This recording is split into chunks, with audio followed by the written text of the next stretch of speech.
Hi, my name is Mark David Gerson, and I'm here today to share with you an excerpt from my memoir, Acts of Surrender, a writer's memoir.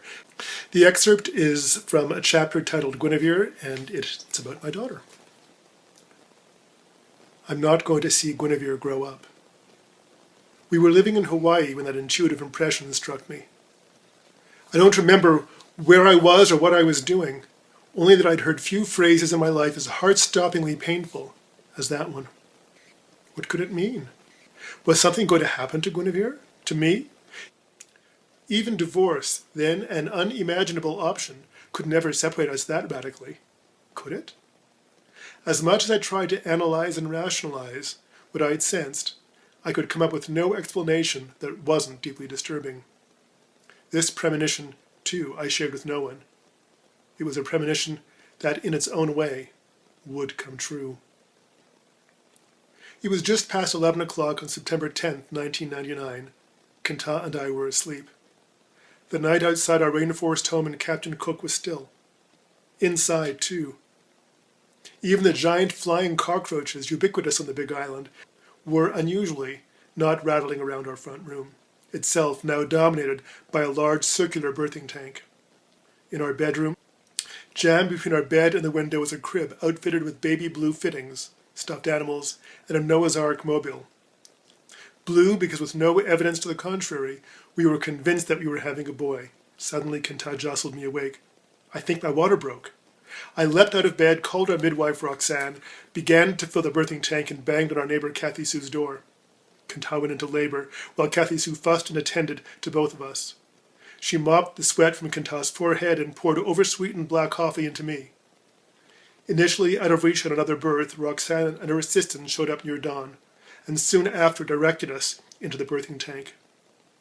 Kenta leaned back against me, breathing and pushing, according to Roxanne's direction, and I held her too high on caffeine, sugar, adrenaline, and wondered to do anything else. Fortunately, there was nothing else for me to do. As much as we had always done most things together, only Kenta could do this one.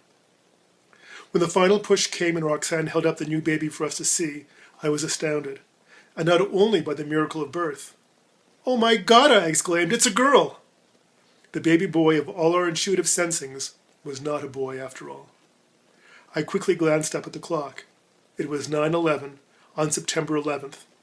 Guinevere had arrived with Virgo-like punctuality right on her due date, a date that 2 birthdays later would take on global significance. A tsunami of emotion washed through me, a supercharged blend of awe, humility, and love.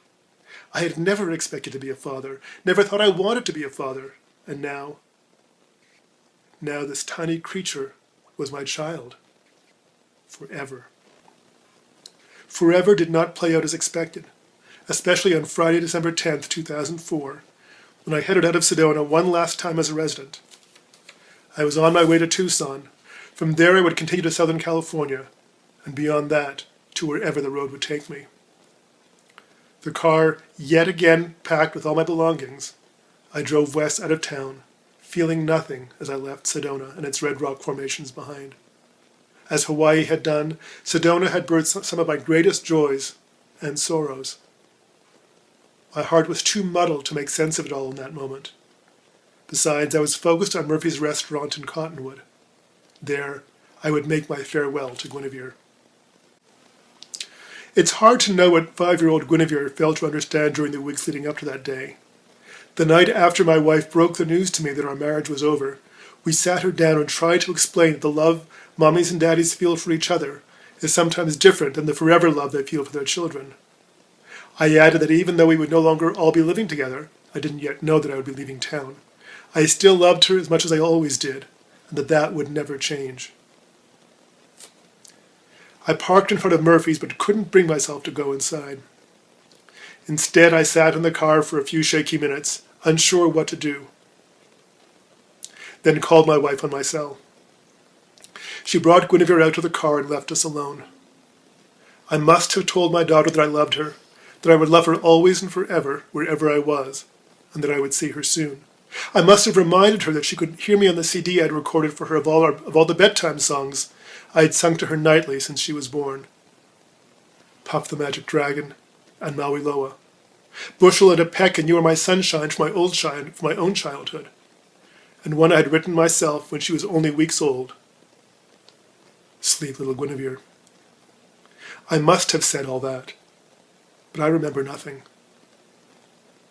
All I remember is watching my daughter walk back into the restaurant with her mother and driving away, sobbing. To read more from Acts of Surrender, visit actsofsurrender.com or my website, www.markdavidgerson.com. Thanks for listening, and I hope you enjoy the book.